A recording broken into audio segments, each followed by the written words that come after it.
Hi everybody, it's Annette from The Art of Intuition, and today we're going to talk about the freedom of loss. So whether it is through physical death, whether it is just through timelines ending, people just leaving your life, there is always going to be a sense of freedom when something ends.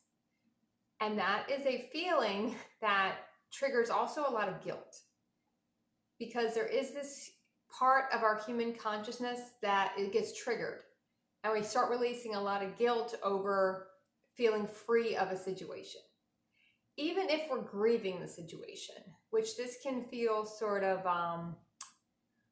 maybe nonsensical, that, oh, I feel free but now I'm still sad. But you'll find that anything that ends activates a freedom code within your cellular programming. So anytime a timeline ends, you're free of that timeline. Now, you might still have a lot of grief to work through because the timeline is ending. You might have a lot of sadness that you are still working through and a lot of disbelief of the timeline ending. There's always going to be a sense of freedom. A freedom code gets released. Some type of relief that something is done. Even if it's on the smallest level for you, it's kind of like your soul is just saying, okay, we're free of that, now we go on to something else. It's kind of like overriding your human emotions in a sense. And that can upset a lot of us because we want to judge that. We want to judge the fact, oh my God, I feel free of this on some level. On a higher level, from a higher aspect, your soul is trying to say, okay, we're free of that, we're done, we close it off and we go. Because the soul's not going to grieve anything that ends, because everything has to come to a logical end at some time. Now, sometimes these people come back in later. Now, if it's through physical death, that's a little different because the people are no longer in the physical here. But there's always going to be freedom codes that get released. Something else you're supposed to go on to do. So there is freedom in loss. It's just something that people don't like to talk so much about unless it felt like it was really weighing on you. Even if it was a timeline you were enjoying, right? It's not like a timeline where you were taking care of someone and that was starting to drain you. So there would be like a relief or freedom when that timeline ends. Sometimes it can be a timeline you're enjoying, but it's still taking a lot of your time to be in the timeline. It's someone in your life. It's taking a lot of your time. You might be enjoying the timeline. You might enjoy the time together, but there's a part of you that also knows it's taking away from something else, even though when you're in that timeline, it's what you're supposed to be doing. But you can kind of see, especially the more conscious you are, you're going to see like sometimes 2 or 3 timelines ahead, or you understand it can't keep going like this because it's taking too much of my time.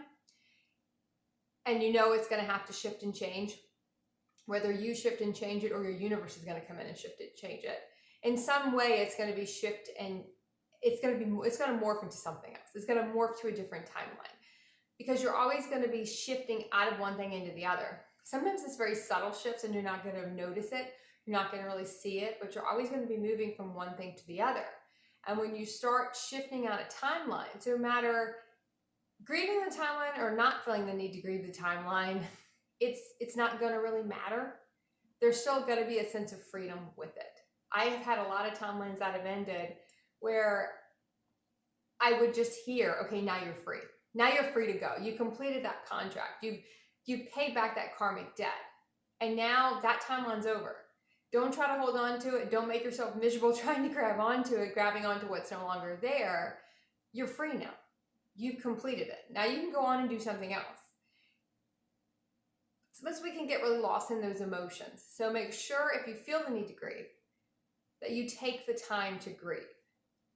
And don't judge the freedom codes that get activated, because every ending is going to trigger a freedom code in your cellular programming. And it's those freedom codes that it's kind of like look at it as sort of a wink from your soul that, hey, you were supposed to be free of this, and you might have had a lot of attachment to it and a lot of cords to it, but you were supposed to be free of this now. Now it's time for you to go on to the next thing. Time for you to move on to the next chapter, the next timeline. You cannot take this with you. A lot of times when we're dealing with things shifting or ending, there's a reason they have to end. Even if it was a relationship we were enjoying, because it triggered a peacefulness in us, let's say, or it triggered a lot of happiness within us. It kind of just showed us in ourselves, or acceptance. Sometimes it just makes us feel accepted. But it triggers a feeling we already have. We just can't get to it without the help of that other person. If we were going to talk about a person here, we couldn't get to that place inside of us unless that other person was there. Once we get to that place, sometimes they're just there to show us that place. And then if they stay around, they're almost like a crutch. We're going to use them as a crutch, and we're not going to do it by ourselves. And that was never their purpose. Their purpose was to show us something and to go. And if we try to hold on to them, we're now delaying the next thing for us. We're now using that person as a crutch to get that feeling again that we want to get, whatever that feeling it is that they made us feel. But we attach it to the person. It was never about the person. I think I've said that like a zillion times in videos. It's never about the person. It's never about the situation. It's just a feeling we have that we can discover when we were with that person. Energetically, they unlock that feeling for us, but it's still inside of us. It has really nothing to do with that person. They just served their contract. They came in, they fulfilled their soul contract. They showed us something. They released some cellular programming for us. They enabled us to get to stuff we couldn't get to on our own. And then they had to go, because then they're going to start to hamper things. We're going to hold on to them too tightly because we're going to attach that feeling to them. And that's when they're going to have to go, because it's now going to hold us back. But you're still going to feel that freedom. I've never had anything in where there wasn't a sense of freedom, even if it was a fear in that freedom of, okay, what am I going to do now? Now I have all this time. I remember I had one timeline end and I was so sad. I was just crying profusely for like a week.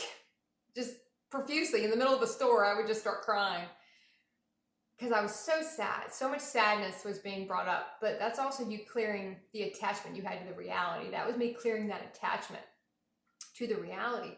But in the back of my, I was going to say in the back of my mind, but it really wasn't there. In the depths of my consciousness, I just kept hearing, okay, you're free now.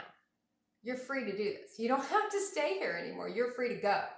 You've completed that part. Now, you might be in that person's life in a different sense, but your roles are going to change now because you have other things you have to go do, and that's not going to be able to sustain anyway. It's time for you to move forward. So don't judge the freedom feeling, the freedom codes that are going to go off. Don't judge them. Grieve if you feel the need to grieve. Look at what you're going to be free from. Look what you're being called to do. It might just be, sometimes it might just be being out in your community more because you're not having sometimes the family obligations you had before, or the obligation to do one thing or the other. There's always going to be a freedom code. You might have to look deep under the grief and clear a lot of grief before you see it or start to feel it, but it's there. Because the soul is not going to, humans grieve, soul's not going to grieve because it's just an absolute in a sense, right? Like it was done, we completed the timeline, now we're free to go on into this next thing. We can't really hamper a lot on this old stuff, we got to move on. But we do need to take the time to grieve if you feel like you want to grieve. Sometimes we don't feel like we want to grieve and then we feel guilty about that. That brings up a lot of guilt. So do what feels right for you. Embrace your freedom codes, because it is pushing you forward to the next thing. No matter how much you enjoyed that old timeline, there was probably a time when you were in that timeline where you knew it's taken a lot of time, even if you're enjoying the time or not. Usually we kind of know that, yeah, this is going to have to shift at some point. It can't sustain at this level because it's going to hamper me later on. We're going to know that at some level. We always are. Okay. Keep practicing the art of intuition.